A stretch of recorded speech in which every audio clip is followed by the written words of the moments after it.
그러니 여러분, 청년들은, 우리 교회 청년들 말고요, 지금을 살아내고 있는 20대 청년들은 자기의 골방을 유튜브의 방으로, 때로는 자기의 골방을 게임의 방으로 만들어서 컴퓨터를 멋지게 세팅해 두고는 아내와 아니면 자기 혼자서 PC방과 같은 게임을 즐기기도 합니다.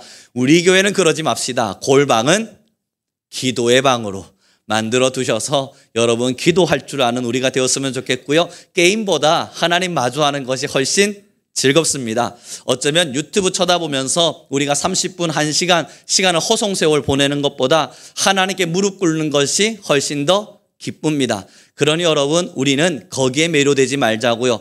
요즘 세상에 많은 사람들의 꿈이 크리에이터입니다. 다시 말해서 유튜브가 되는 것, 아니면 나름대로 창작물을 만들어서 인기 있는 셀럽이 되는 것을 다들 꿈꾸죠. 그러다 보니까요, 그 셀럽들이 하는 말의 영향력이 얼마나 큰지 모르겠습니다. 그리고 그들이 만들어 놓은 유튜브나 아니면 인스타그램을 통해서 나오는 영상들은 다 하나같이 너무너무 재밌습니다. 거기에 빠져 있다 보면 나도 그 사람의 일원이 된 것처럼 기쁘기도 하고, 그들의 사고와 그들의 사상과 그들의 생각이 내 마음에 들어오기도 합니다. 그러나 여러분, 우리가 지금 담아야 될 것은 세상을 마주하고 있는 하나님의 마음입니다. 하나님의 마음은 누군가의 말로 통해서 전달되기도 하지만 여러분들의 골방에서 여러분들의 기도를 통해 하나님이 말씀하실 겁니다. 그러니 꼭 여러분의 골방을 하나님의 말씀과 기도로 채워주길 소망합니다. 이제 제가 물을 마시려고 그러거든요. 옆 사람에게 한 번만 더 인사해 주시죠. 우리 기도합시다.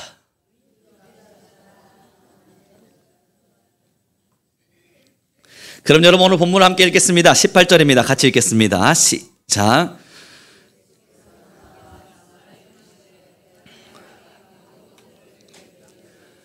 여러분, 너무나 잘 알고 있는 말씀이죠. 예수님께서 이제 승천하시면서 사람들에게 말을 하는 겁니다. 내가 하늘과 땅의 모든 권세를 너희에게 주마. 다시 말해보면 하나님께서 우리에게 당신이 가지고 있었던 모든 권위와 권력과 힘과 권세를 저와 여러분에게 주셨다는 걸 이야기하고 주실 것임을 약속하고 있는 겁니다. 왜 주시는가 보았더니 19절엔 이렇게 기록합니다. 함께 읽겠습니다. 시작.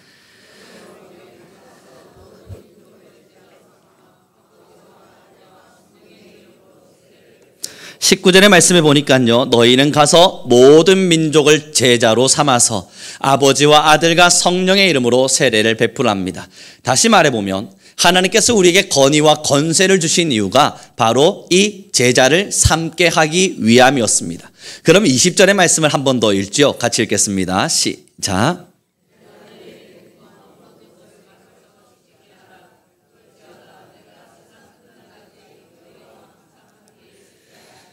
그럼 여러분, 20절에 내가 세상 끝날까지 너희랑 함께 있으리라 말씀하신 이 함께 있으리라, 다시 말해보면 우리와 함께 하시는 이유는 바로 누군가를 살리는 일을 하고 있는 우리를 위해서입니다. 권세가 없으면, 권위가 없으면, 하나님의 능력이 없으면 다른 사람을 살려낼 수가 없으니 누군가에게 제자가 되어 누군가를 제자로 삼아 성령을 베풀고 또한 세례를 주려면 내가 너희와 항상 함께 있어야겠구나. 그러니 내가 너에게 권위와 권세를 주어야겠구나. 너희는 가서 내가 너에게 분부한 모든 것을 가르쳐 지키게 하고 아버지와 아들과 성령의 이름으로 세례를 베푸는 자가 되어 모든 사람을 제자로 삼으라. 여러분, 다시 말해보면요, 하나님이 왜 함께 하십니까? 제자 삼으라고 함께 하시는 거예요. 하나님이 왜 권세와 권위를 주셨습니까? 제자 삼으라고 권위와 권세를 주신 거예요. 그럼 여러분, 이 제자 삼음이라고 하는 단어를 빼놓고 함께 하신다고만 주장해보죠. 하나님은 나와 함께 하신다, 나와 함께 하신다. 그런데 이상하지 않으세요? 왠지 함께 하지 않는 것만 같은 느낌, 그런 느낌적인 느낌을 모두가 받을 때 있지 않습니까? 하나님의 권위와 권세가 내게 주어졌다 그러는데 사실상 그것이 손에 안 잡힐 때 너무너무 많죠. 여러분, 왠 줄 아십니까? 제자 삼는다라고 하는 이걸 빼놓고 신앙하고 있기 때문입니다. 함께 하는 것에만 매료된 거예요. 하나님이 나와 함께 하신다는 그 사실에만 마음이 빼앗겨 버린 거예요. 그래서 왜 함께 하시는지, 무엇 때문에 함께 하시는지, 어떨 때 함께 하시는지를 다 빼놓고 하나님은 나와 함께 하세요, 나와 함께 하세요, 나와 함께 하세요, 이것만 말하고 있는 겁니다. 여러분, 가정을 빼면 안 됩니다. 이유를 빼면 안 돼요. 왜 함께 하시는지에 대한 왜를 빼면 함께 하실 이유도 사라지는 거예요. 왜 함께 하십니까? 제자 삼으라고요. 너가 제자를 삼을 때 내가 너와 함께 해야만 하겠구나. 너가 가서 누군가를 제자로 삼을 때 내가 너에게 권위와 권세를 줘야만 하겠구나. 그래서 주신 거예요. 그런데 만약에 여러분, 우리가 제자 삼는 사역, 하나님의 말씀을 증언하는 사역, 하나님의 복음을 증명해내는 사역을 멈추어 선다면 여러분, 그 뒤에 나오는 결론도 우리의 것이 될 수가 없어요. 그래서 우리는 아무리 기도해도 하나님이 나와 함께 하신다는 사실이 잘 안 느껴져요. 하나님의 권위와 권세가 내게 있다고는 하는데 그 권위와 권세를 어디다 써야 될지를 모르겠어요. 이걸 어디다 쓰죠? 하나님의 이름을 가지고 있는 권위, 하나님께서 주신 권세, 여러분 이걸 어디다 쓰죠? 돈 벌 때 쓸까요? 아니면 내 자녀를 양육할 때 쓸까요? 아니면 이것을 어디다 쓸까요? 내가 조금 더 명예로워지는 곳에 한번 써볼까요? 그리고 아무리 쓰려고 그 힘을 모아봐도 이상하게 그 힘이 발동되지 않는다는 걸 느끼시죠? 제자 삼지 않으면, 한 영혼을 마음에 품어보지 않았다면, 그 영혼을 살려보기에 발버둥 치지 않았다면, 그 영혼을 세우기 위해 노력해 본 적 없다면 하나님의 권세와 권위가 왜 필요한지도 모릅니다. 누군가를 위해 십자가를 지는 고통처럼, 아니면 사도 바울이 해산의 고통으로 너를 낳았다라고 말하는 그 해산의 고통의 자리에 설 때처럼 누군가를 살려보기에 노력할 때 하나님, 당신의 힘이 필요합니다. 기도하게 되어지고요. 하나님, 나와 함께 해주십시오. 기도하게 되어집니다. 그때 이 말씀이 적용되는 거예요. 두려워 말라. 내가 너희와 항상 함께 하리라. 사랑하는 성도 여러분, 아마 주일학교 선생님을 해보거나 아니면 다른 어린아이들을 양육하는 교육부서에 들어가 보신 경험이 있으시다면 이걸 조금 체감하실 겁니다. 어린아이들 말씀으로 양육해 보려 하는데 쉽던가요? 아니죠. 말을 안 듣기를 얼마나 안 듣습니까? 여러분 주일학교 교사 하실 때 기억을 떠올려 보시면 스트레스 많이 받으셨죠? 생각보다 어려우셨고 힘드셨죠? 그때 처절하게 깨닫는 게 뭡니까? 내 힘으로는 안 되는구나. 내가 아무리 잘하려고 발버둥 쳐도 나는 왜 이렇게 잘 안 되는가? 여러분 한 번씩 그러다 보면 왼쪽을 보면 대충 하고 있는 것 같은데 잘 되는 사람이 있고, 나는 죽을 힘을 다하고 있는데 한 영혼도 변화시키기 어려워서 눈물 콧물 쭉쭉 흘리고 있을 때가 있죠. 그때 우리는 기껏배를 던집니다. 저는 못합니다. 제 힘으로 할 수가 없네요. 저는 역량이 부족합니다. 던지는데요, 오해하신 겁니다. 그때는 기도가 필요할 시간이에요. 내 힘으로 할 수 없다는 것이 인정되어야만 영혼이 살아나요. 영혼을 살리려면 내 힘으로 할 수는 없어요. 그래서 하나님의 능력이 필요하고 하나님의 권세가 필요하고 하나님도 우리에게 그걸 주시겠다고 약속하신 겁니다. 사랑하는 성도 여러분, 혹시 대사관에서 일하시는 대사분들을 아시죠? 이 대사분들이 하시는 일들이 뭔지 다들 너무 잘 알고 계실 텐데요. 그 중에 두 가지만 좀 뽑아본다면, 하나가 우리나라의 말들을 대변해 주는 일을 합니다. 다시 말해보면 우리나라의 입장이 어떠한지, 지금 우리나라는 어떤 걸 원하는지 대사들은 그 나라에게 우리나라의 입장을 대변해 주고 우리나라의 입장을 설명해 줍니다. 이게 제일 먼저 하는 일일 테고요. 두 번째 하는 일이 뭐냐면 그 나라에 일어나는 일들과 그 나라 안에서 일어나는 경제적인 상황, 정치적인 상황들을 잘 조사해서 우리나라에게 보고해 줍니다. 다시 말해보면 우리나라의 입장을 대변하고 그 나라의 상황을 보고해 주는 일이 바로 대사들이 하는 일이에요. 오늘 본문 말씀 하나 읽었으면 좋겠습니다. 고린도 후서 5장 20절의 말씀입니다.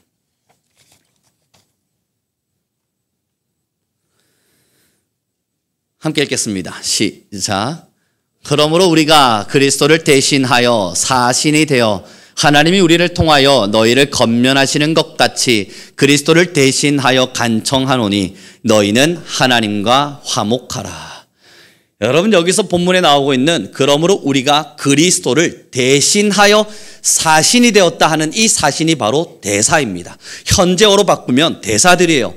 다시 말해보면요. 저도 하나님의 대사, 여러분도 하나님의 대사인 거예요. 그렇다면 여러분 대사들이 대사의 역할을 감당해야죠. 대사관에서 밥만 먹고 잠만 자면 되겠습니까? 일을 해야죠. 그 일이 뭔데요? 하나님의 나라의 일들을 설명하고 하나님의 나라의 입장을 보여주는 거예요. 그게 저와 여러분이 받은 사명인 겁니다. 두 번째 무엇입니까? 지금 세상 안에서 일어나고 있는 많은 일들을 잘 조사해서 그래서 하나님께 보고해 주는 일이에요. 하나님 보셨습니까? 지금 저 나라에 일어나고 있는 일을요. 하나님 보셨습니까? 지금 저 현장 안에 일어나고 있는 일을요. 잘 조사해서 그래서 하나님께 보고 올려드린 일이에요. 그래서 참 유명한 신학자, 굳이 이름까지 말하지 맙시다. 그가요 여러분, 믿는 자에겐 한 손엔 성경을, 한 손엔 신문을 들라 그랬습니다. 한 손에는 성경을 들고 한 손에는 신문을 들어서 세상의 이야기를 읽고 세상의 스토리들을 알아 하나님께 보고하고 하나님의 말씀을 읽고 하나님의 마음을 알아 세상에게 주의 말씀을 대변하라. 사랑하는 성도 여러분, 우리는 보냄을 받았죠. 매주 우리가 지금까지 신앙하면서 보냄받았다, 우리는 하나님께 보냄받았다 이야기를 듣다 보니까 보냄받은 데에만 집중해요. 그럼 보냄받은 우리가 뭐 해야겠냐고요? 무슨 일을 해야 되냐고요? 어떤 일을 해야 되냐고요? 거기에는 집중하지 않고 보냄받았다는 것에만 강조해요. 그러니 여러분 가서 그 나라에 멀뚱히 서 있는 겁니다. 우리가 여기서 사랑하는 성도 여러분, 하나님께서 여러분을 세상으로 보내셨습니다. 가서 보냄받은 삶을 삽시다 라고 말했더니 세상에 가서 멀뚱히 서 있는 거예요. 그리고 물어요. 하나님 뭐 할까요? 하나님 무엇을 해야 될까요? 하나님 어떤 걸 해야만 하죠? 사랑하는 성도 여러분, 그 결론은 이미 정해져 있습니다. 하나님의 마음을 대변하십시오. 그 대변의 첫 시작이 뭔 줄 아세요? 오늘 본문 5장 20절에 기록되어 있는 마지막 말 한마디입니다. 우리 같이 읽어갔으면 좋겠습니다. 같이 읽습니다. 5장 20절, 고린도 후서 5장 20절입니다. 같이 읽습니다. 시작. 그러므로 우리가 그리스도를 대신하여 사신이 되어 하나님이 우리를 통하여 너희를 건면하시는 것 같이 그리스도를 대신하여 간청하노니 너희는, 우리가 해야 할 일이 뭐냐고요? 세상에 가서 무슨 말을 전하냐고요? 여러분 하나님과 화목하십시오. 여러분의 역할 말고요. 지금 이 강단에서 여러분들한테 부탁하고 있는 이야기 아닙니다. 여러분들은 이 말씀 기억하셨다가 어디로 가시라고요?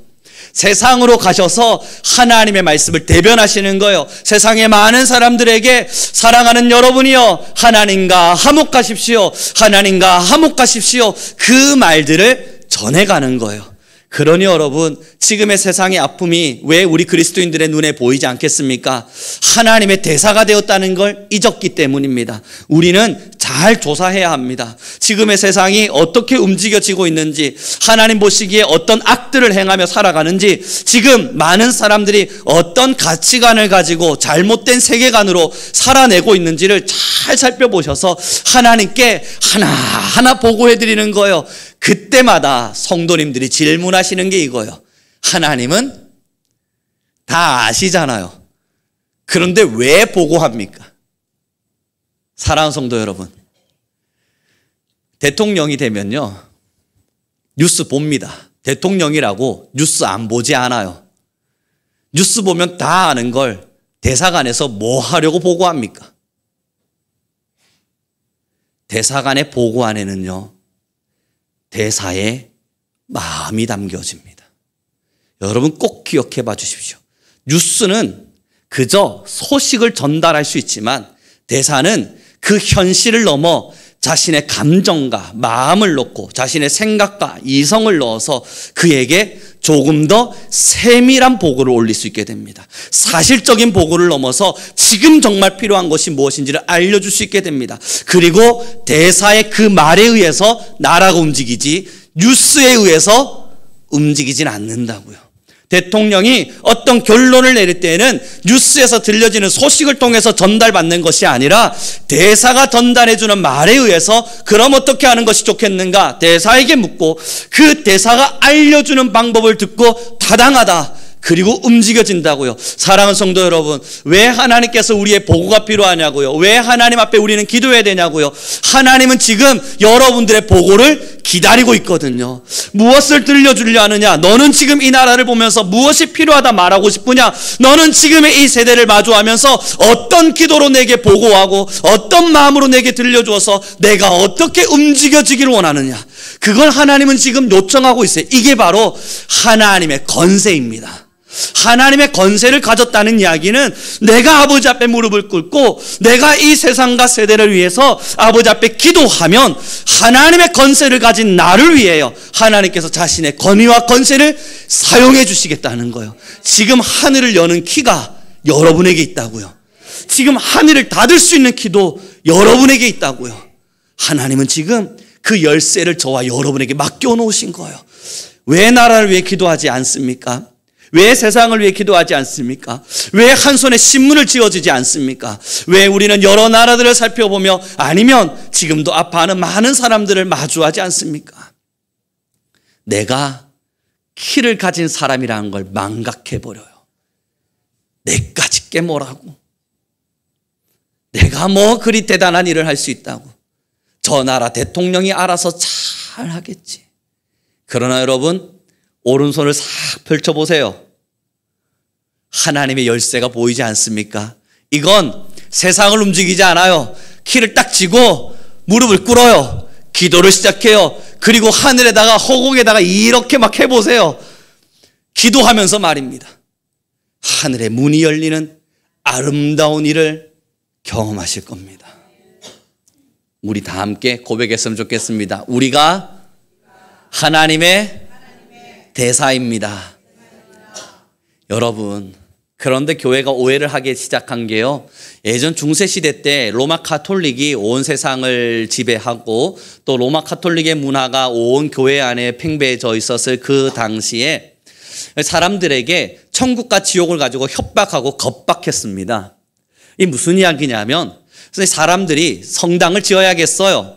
뭐라 할까요? 그때 당시에 교황들이 아니면 자신에게 있었던 그 주교들이 나름대로 이 왕권을 무너뜨리고 자신의 권위를 세워야만 하겠어요. 왕권을 부서뜨려서 자신들의 종교적인 힘을 좀 더 키우고 싶었어요. 이걸 할 수 있는 방법이 뭐였냐면 천국과 지옥으로 사람들을 겁박하는 거였습니다. 그리고 그렇게 겁박을 해서 돈을 열심히 걷어요. 그리고 이루어낸 일들이 지금 여러분들이 유럽에서 보고 있는 그 화려한 교회들입니다.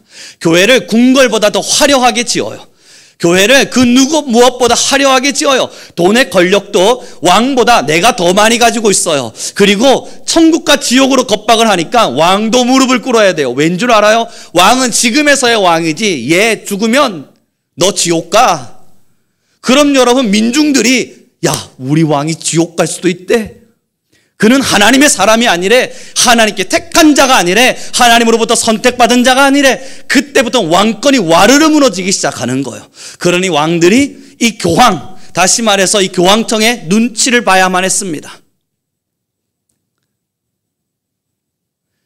그러다 보니 한국 교회뿐만 아니라 전 세계 교회에 만들어진 잘못된 문화가 교회의 목적이 천국 가고 지옥 가는 건 줄 압니다.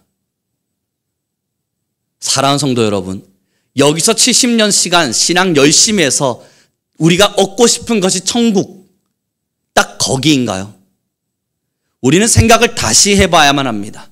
예수님을 믿고 구원의 자리에 서서 십자가의 반열에 서는 순간 주님은 이미 우리에게 약속하셨어요. 너는 나의 자녀라. 그럼 여러분, 천국을 얻기 위해 신앙하는 것이 아니라 다시 기억하십시오. 천국을 얻었기에 신앙합니다.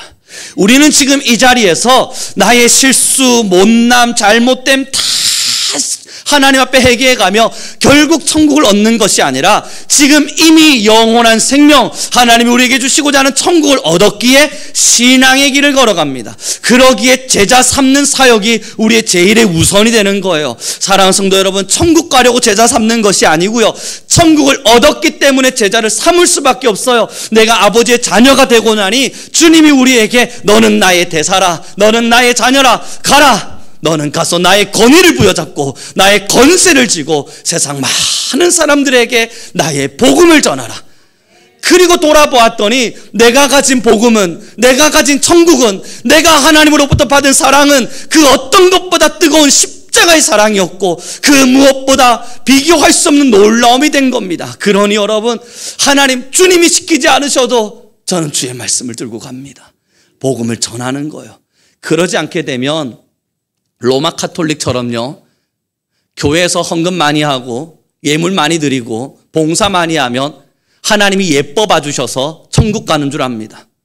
그들은 자신들의 선행으로, 자신들의 헌금의 위치로, 아니면 자신들이 금화와 은화를 떨어뜨리느냐로 천국 가느냐 지옥 가느냐를 판단했습니다. 연옥에 있던 자들이 금화 소리를 땡그랑 듣는 순간, 오호, 하나님이 우와, 우리 김개똥이가 금화를 헌금했구나. 너희 아버지 중에, 너희 조상 중에 연옥에 있는 누군가 한 명을 지목하면 내가 그를 천국으로 올려주마. 이게 여러분 로마 카톨릭의 교황의 사람들이었어요. 헌신했다고요. 헌금이 없어요. 금화가 없어요. 은화밖에 없어요. 어떻게 해야 됩니까? 그러면 너는 선행을 좀 하자. 그리고 여러분, 그곳에 있는 많은 사람들에게 봉사와 헌신을 시켰어요. 천국 가려면 하라고요. 가기 싫으면 안 해도 된다고요. 그거 안 하면 천국 못 간다고요. 겁박당했다고요. 저는 우리 성도님들 모두에게 질문해 봅니다. 왜 하나님의 성전을 사랑하십니까? 왜 이곳에 나오셔서 예배를 하시고 무엇 때문에 주님의 나라를 위해 헌신하기를 그토록 원하십니까? 때로는 몸의 고단함과 피곤함을 이겨가며 왜 여러분 주방 봉사, 차량 봉사, 나아가 교회 청소 등등의 수없는 일들에 함께 동참하기를 원하세요? 천국을 얻기 위해서입니까? 천국을 얻었기 때문입니까? 이 결론은 너무 달라요. 얻은 자가 가는 길은 주님과의 동행, 아름다운 기쁨이라면 얻기 위해 가는 자는 곤욕이요, 고단함이요, 내가 지금 짊어지고 가야 될 십자가라 여깁니다. 우리 옆 사람에게 이렇게 인사했으면 좋겠습니다. 우리는 이미 천국을 얻었습니다. 그렇다면 여러분, 이제 주님이 그 천국 얻은 자에게 뭘 요청하고 있는지를 아셔야 된다고요. 지금 천국을 얻은 우리 교인들에게, 여러분들에게, 저는 지금 여러분 이 말씀을 증언하면서 천국 가려면 열심히 하세요, 헌금 많이 하세요, 겁박하고 있는 게 아니잖아요. 이미 여러분들 모두가 천국을 얻으셨다면 이제 뭘 해야 되는지를 생각해 보자고요. 하나님이 내가 너희에게 권세를 주겠대요. 내가 너희에게 항상 함께 하겠대요. 왜냐하면 제자 삼으라고요. 지금 여러분들의 마음에 한 영혼이 있으셔야 하는 겁니다. 지금 여러분들의 마음에 누군가를 위해서, 누군가를 살리기 위해서 어떤 나라를 위한 기도들이 있어야만 하는 겁니다. 사랑하는 성도 여러분, 왜 지금까지 우리 성민교회가 말씀을 증언해 가면서 나라를 품으셔야 돼요, 한 영혼이 있으셔야 돼요, 끊임없이 설명되고 있었겠습니까? 여러분들을 고단하게 하기 위해서 천국 가려면 그렇게 해야만 하니까 아니에요. 여러분들이 가진 복음, 그 복음의 가치를 진정으로 안다면 여러분 우리가 견딜 수 없다고요. 여기서 멈춰 설 수 없다고요. 하나님이 나와 함께 하시는 이유가 뭔지를 알기에 나는 아버지의 대사가 되어서 하나님의 이야기를 저 사람들에게 들려줄 수밖에 없다고요. 사랑하는 성도 여러분, 하나님과 화목하십시오. 그 화목함으로 얻으신 행복, 하나님과 함께함으로 누리고 있는 그 즐거움, 가서 세상 많은 사람들에게 선포하시고 알려주고 가르쳐주세요. 그래서 눈물 많은 세상을 기쁨으로, 아파 울부짖고 있는 나라를 향하여 하나님의 희락의 간을 씌워줄 수 있는 우리 모두가 되길 소망합니다. 사랑하는 성도 여러분, 그러니 눈물 많은 곳에 주의 복음이 들어가면 희망이 싹 트는 거예요. 처절하게 무너졌던 사람의 마음에 복음이 들어가면 다시 우리가 살아날 수 있는 용기를 얻어보는 거예요. 이것이 저와 여러분의 가치이지요.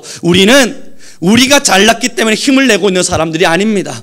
하나님의 힘이 우리에게 부여되었기에 게으르게 살지도 않고 나태하게 살지도 않고 꿈꾸지 않고 살지도 않습니다. 꿈을 꾸며 힘차게 다음을 향해 달려가고 조금 어려운 일이 있어도 방긋방긋 웃어가며 별일 아닌다는 듯 힘내는 이유는 내 삶이 평안하기 때문이 아니라 내가 천국을 소유한 자로서 기껏 이 정도에 무너지지 않으리라는 걸 알기 때문입니다.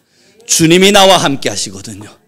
내가 주님과 함께 제자 삼는 사역, 사람을 살리고자 하는 마음, 나라를 살리고 사람을 살리고 교회를 살리고 지역을 살리고자 하는 마음이 내 안에 있다면 주님의 건세가 내게 있다는 걸 알거든요. 그러니 여러분, 대사관의 힘은 국력입니다. 국력이 약하면 대사관 쉽사리 무너집니다. 대사들의 말빨 전혀 먹히지 않아요. 국력이 약하면 대사관은 있으나 마나한 존재입니다. 우리나라 국민이 좀 보호해달라고 대사관에 들어가도 질질 끌려 나올 수 있는 건 우리나라의 국력이 약해지면 그렇게 됩니다. 그러나 우리나라의 국력이 강해지면 내가 조금 잘못을 했을지라도 대사관에 들어가서 나는 대한민국 국민입니다. 나를 보호해 주십시오 라고 말하면 아무리 그 나라에 있더라도 그 나라의 공권력이 그 대사관 안으로 들어오지 못하는 이유, 우리나라의 국력이 무서워서입니다. 하나님의 건세를 가졌다는 이유는 지금 사탄의 건세와 악함의 건세가 아무리 기세등등하게 세상을 지배하려 할지라도 우리 안에 들어오면, 교회 안에 들어오면, 믿는 사람 옆에 붙으면 어떤 이도 침내하지 못함을 우리가 설명할 수 있는 국력을 가진 자들이기 때문입니다. 하나님의 건세를 여러분에게 주신 이유요, 여러분 살리고자 하는 사람이 있습니까? 누군가 도와주고자 하는 이가 있어요? 울고 있는 사람이 있습니까? 힘겨워하는 이가 있어요? 손을 잡으세요. 그리고 여러분의 힘을 의지하지 말고 나의 힘을 의지하지 말고 하나님의 국력을 의지하여 주여, 이 영혼 위에도 희망이 싹트게 하소서. 가장 아름다운 주의 복음이 이 마음과 이 삶 가운데 새겨지게 하십시오. 기도하면 왜 물러가냐고요? 우리의 말빨이 새서가 아니라 하나님의 나라의 국력을 가진 자이기 때문입니다. 우리가 하나님의 대사가 되었습니다. 사랑하는 성도 여러분, 이제 나라를 품으셔야죠. 원망 언제까지 하시겠어요? 이놈의 나라 도대체 왜 이러는 거야? 여러분, 저도 목사인데 왜 이 나라의 아픔들이 왜 안 보이겠습니까? 그런데 이 강단에서 그들을 불평하듯 왜 말하지 않냐고요? 궁금하십니까?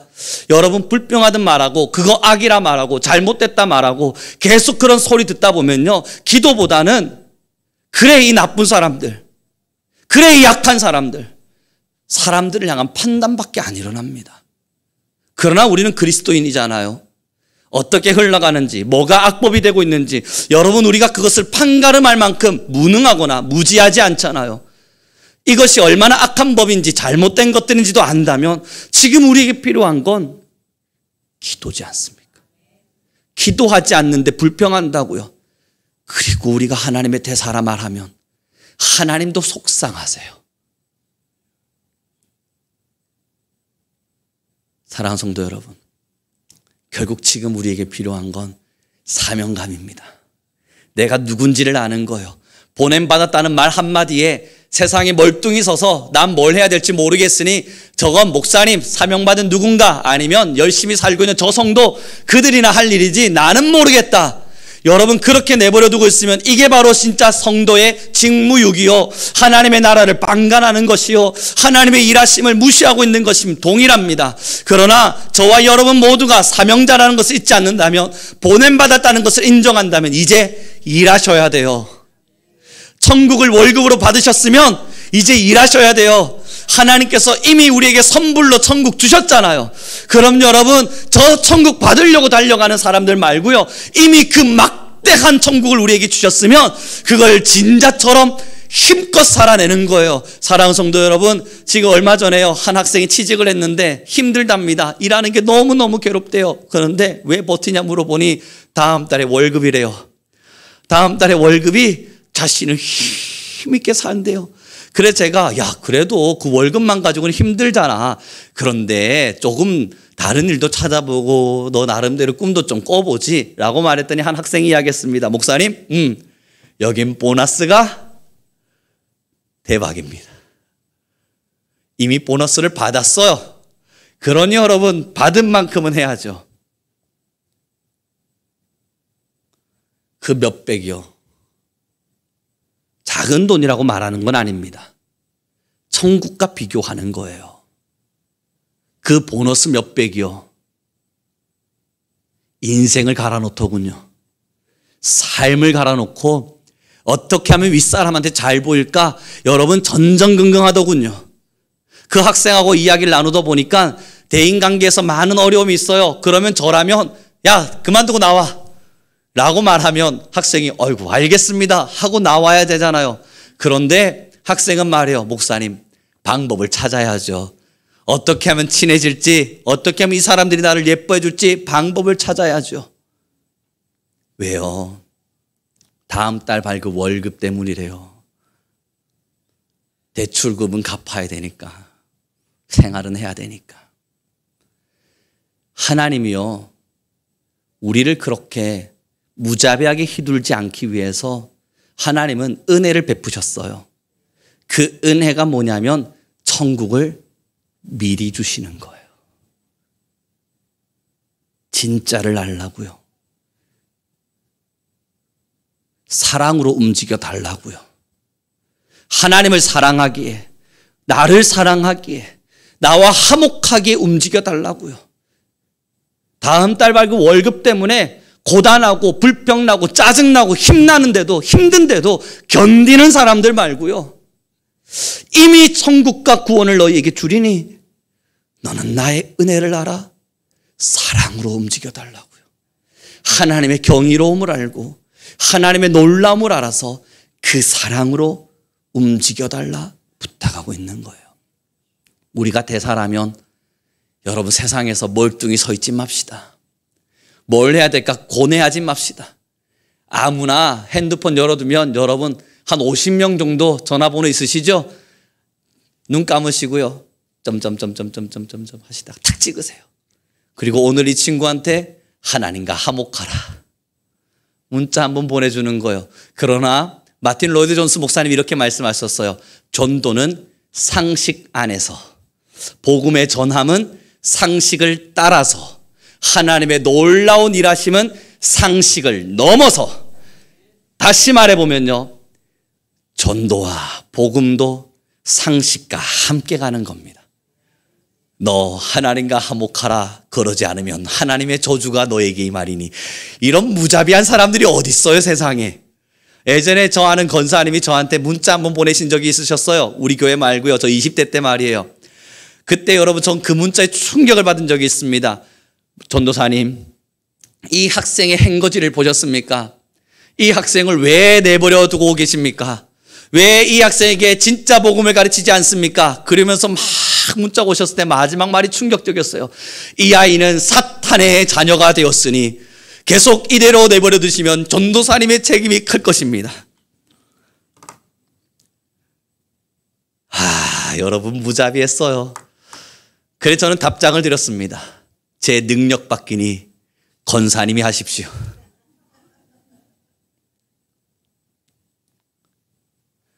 사랑하는 성도 여러분, 물론 제 능력 받기니 권사님이 하십시오 이렇게 저도 무례하게 문자하진 않아요. 그걸 굉장히 예쁜 말로 표현을 하죠. 그 언연 중에 담겨있는 말이 그런 느낌적인 느낌일 수 있도록. 그러나 여러분, 상식 안에서 여러분의 사람들을 찾으십시오. 하나님이 여전히 우리에게 호흡을 허락하시는 이유는 아무 이유가 없어서는 절대 아닙니다. 살아가는 어떤 존재도 이유 없이 존재하는 이는 없다 하였습니다. 하나님이 믿는 자를 부르시는 이유도 보내시는 이유도 살려두시는 이유도 이유가 없지는 않습니다. 만약 이유가 없었다면 우리의 사랑의 하나님이 우리를 천국으로 이끌었겠죠. 그러지 않다면 이유가 있습니다. 이제 말씀을 정리해 가기로 하는데요. 오늘 아침에 8시 반쯤 됐나요? 카톡이 하나가 따랑 하고 도착을 했습니다.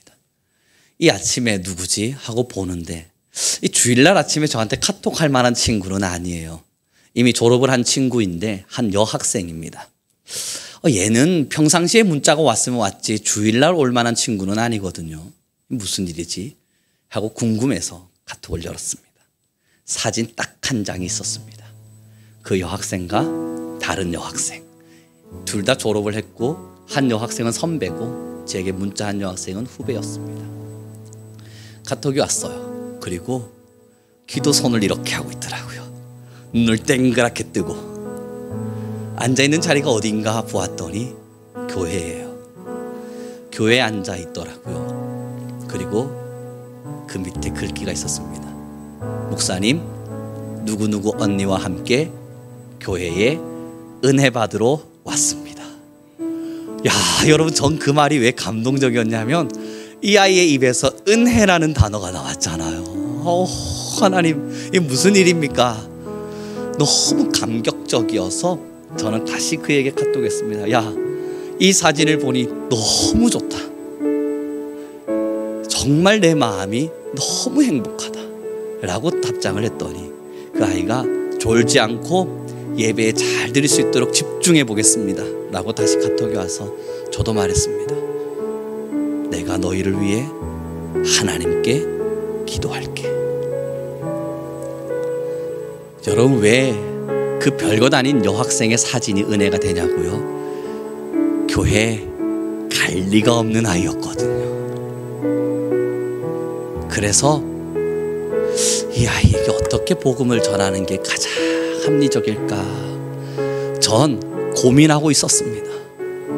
친분은 쌓아가는데 어떻게 복음을 전해야 될까? 근데 여러분, 저한테는 답이 없는 거예요. 그 아이의 마음이 어떤 상황인지 저는 알거든요. 교회 가는 것이 왜 어려운지 그 상황을 제가 너무 잘 알거든요. 그래서 어떻게 전해야 될까 고민이 저한테는 늘 있어서 밤마다 기도만 할 뿐이었습니다. 하나님, 제겐 지혜가 없습니다. 그런데 이 아이가 꼭 교회를 가서 다시 하나님을 만났으면 좋겠는데 어떻게 하면 좋을까요? 매일 기도만 했거든요. 전 아무것도 안 했어요. 근데 문자가 왔는데 자기도 가고 제 두 번째 기도 제목, 얘도 좀 갔으면 좋겠다 했던 그 여학생도 같이 데려간 거잖아요. 그때 깨달은 것이 우리가 대사라는 사실을 잊지 않고 내가 하려 하지 않고 기다리며 기도하고 때로는 상식을 따라 복음을 전하고 때로는 상식을 따라 사랑을 전하고 때로는 상식을 따라 섬김을 드리고 때로는 상식을 따라 헌신의 길을 걸어가며 하나님의 마음이 무엇인지를 하나하나 천천히 걸어갈 때 내가 볼 땐 더디 가는 것만 같고 내가 볼 땐 답답한 것만 같아도 하나님은 하나님의 일을 하시는구나. 하나님은 하나님의 일을 진행해 가시는구나. 사랑하는 성도 여러분, 저와 여러분이 대사라고 하지 않습니까? 하나님이 우리와 함께 해주신다고 약속하고 있지 않아요? 하나님이 하나님의 건세를 우리에게 주신다고 말씀하고 있지 않습니까? 제일 먼저 여러분의 방, 여러분의 자리를 기도의 골방으로 만들어 가시죠. 그리고 그 자리에서 무엇을 위해 기도하시겠어요? 나라와 민족과 세계와 지금도 아파하는 많은 사람들과 지금도 여러분 옆에 있는 그 한 사람 한 사람 놓치지 말고 여러분의 마음에 담고 하나님의 나라를 위해 그에게 아버지의 나라가 임하기 위해 기도하며 가시죠. 답답하실 수 있어요. 하나님의 나라가 왜 이리도 빨리 임하지 않는가? 우리 나라를 위해 나는 기도하고 있는데 내가 원하는 대로 왜 풀리지 않는가? 여러분, 의심될 수 있어요. 그러나 우리는 대사일 뿐이에요. 하나님의 나라의 마음을 전하는 사람일 뿐이지 우리가 국력을 가지고 있는 자가 아니라고요. 내가 주권을 가진 자가 아니에요. 그러면 하나님의 대사의 역할만을 감당하면 되는 겁니다. 하나님의 대사로서 기도의 자리를 찾고 하나님의 복음을 위해 살기를 결심하며 갈 때 하나님은 하나님의 주권을 따라 하나님의 일을 하실 것입니다. 우리 그 믿음으로 이 세상에게 하나님과의 화목을 선포하는 모두가 됩시다. 같이 기도하는 시간 가졌으면 좋겠습니다. 우리 함께 이 시간 기도할 때요, 그렇습니다. 주님, 이제는 우리 교회가 세상으로 보냄받았음을 잊지 않게 하시사 세상 안으로 나아가 하나님의 대사의 역할을 잘 감당하게 하소서. 우리 모든 자들이 하나님의 마음을 대변하게 하시고 나아가 세상의 수없는 소식들을 들고 아버지 앞에 기도할 수 있는 우리가 되게 하옵소서. 우리 주여 한번 부르시고 간절히 기도하며 나아갑니다. 주님, 여호와 여호와 할렐루야 할렐루야. 찬양 가운데 거하시오나신 하나님,